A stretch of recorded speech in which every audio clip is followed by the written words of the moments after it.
За манай компани бол нийслэлд одоо үйл ажиллагаа явуулдаг нийтийн тээврийн Duty гэдэг компани байгаа. Ер нь бол одоо автобусаар зорчдог хүн болгон л баг мэдж байгаа. Тэ нийслэл автын иргэн болгол мэдж байгаа.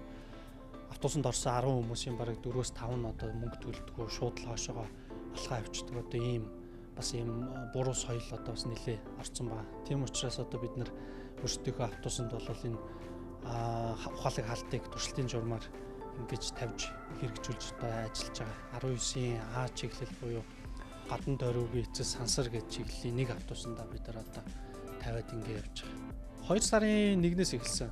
Одоо тэгэхээр нэг 7-8 хоног 8-9 хоног гэсэн үг. Тий.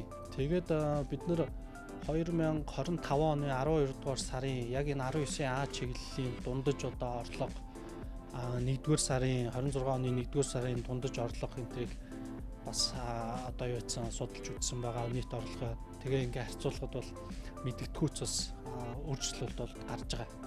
Тэгээ яг нарийн байдлаар бол одоо төдөө гэж хэлэхэд бол бас жоох эрт байна гэж дүгнэж байгаа. Тэгэхээр одоо нэг сар явцсны дараа ч юм уу яг энэ нарийн тоонуудаа гаргаад ингээд дараагийнхаа шугамд хэрэгжүүлэх үү яах вэ гэдэг энэ шийдвэрээ одоо гаргах юм байна. Нөгөө юуны нийтийн тээврийн группүүд дээр ер нь дийлэнх нь эрг сэтгэлдэлтэй байгаа. Сөрөг бас ганц нэг хүмүүс байгаа. Тэнгүүд одоо юу гэдгийг нөгөө автобусанд суудаг, автобусанд одоо карт уншуулахгүй зорчих хүсэлтэй хүмүүс маань бас төлхөө шүмжилж байгаа юм болов уу гэж бас харагдсан. Тэгээд энэ бол одоо картаа уншуулаад явчих юм бол ямар ч асуудалгүй энэ өөрөө минутанд 34 хүн оруулах юм хүчин чадалтай хятадаас одоо бид нар авчирсан ийм тоног төхөөрөмж байгаа.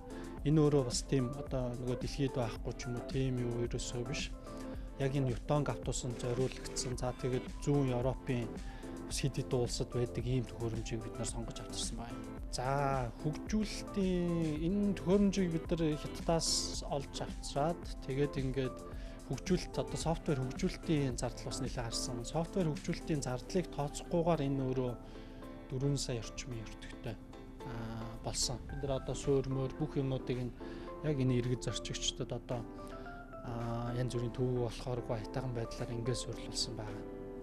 Тэгээ энэ өөрөө энэ төхөөрөмж маань өөрөө түрүүний хэлсэнчлээ яг Ютонг автобусанд зориулагдсан ийм төхөөрөмж. За тэгээд одоо янз бүрийн осол аваарын үед тийм ээ emergency үед бол өөрөө энэ шууд доошоо унцдаг. Тэгээ урд талаараа ч хүмүүс бууж болдог. Яг ийм зориултын төхөөрөмж байна. Картаа уншуулчих юм бол энд юусоо ямар ч асуудал гарахгүй.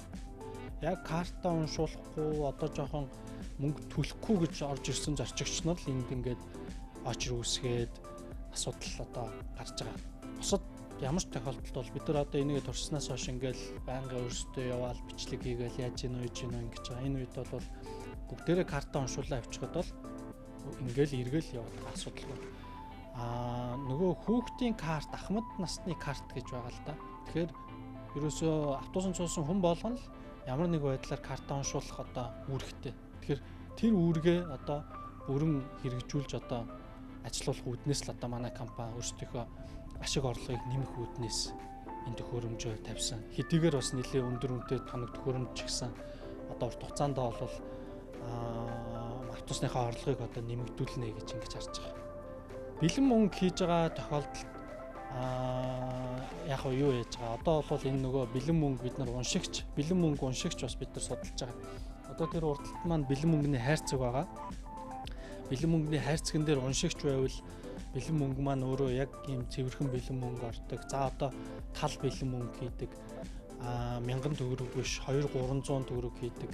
Тэр маш их тохиолдол байдаг. Одоо манай бааз дээр очиод харах юм бол ийм тал бэлэн мөнгнүүд ингээд дүүрэн байгаа. Ингээд уутуудаараа болцсон тал бэлэн мөнгнүүд байна. Тэгэхээр зорчигчд маань ч гэсэн бас өөрсдөө хариуцлагатай байж одоо бидний ажлыг одоо бас хүндэтгэж одоо зорчих хөлсөө бүтнээр нь төлөх ийм шаардлагатай байгаа. Тэгэхээр бид нар яг одоогийн байдлаар бол бэлэн мөнгөн дээр бол жолооч маань товч дарах байдлаар ингэж зорчулж байгаа. Тий. Тэгээ Яванда бэлэн мөнгө уншигч энэ төр бас судалж байгаа.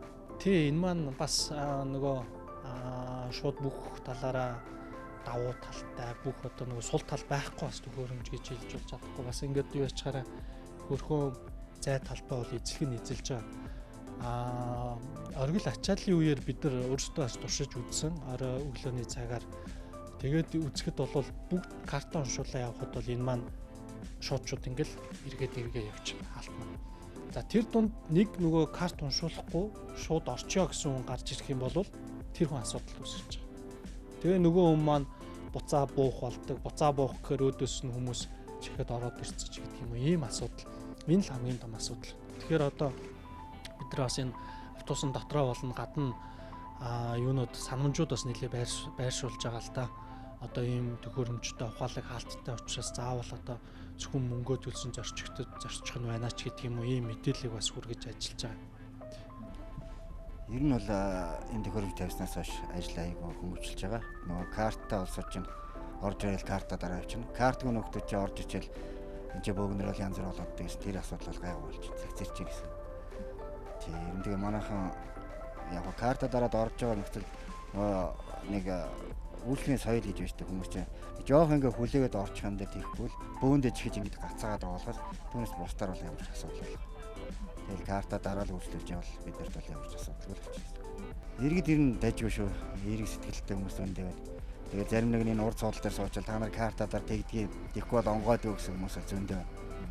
Тэгэхээр бол ер нь карта дараал явчвал ямар ч би аль аль да тийм эсрэг юу байхгүй би нэг ойлголцоо л явчих.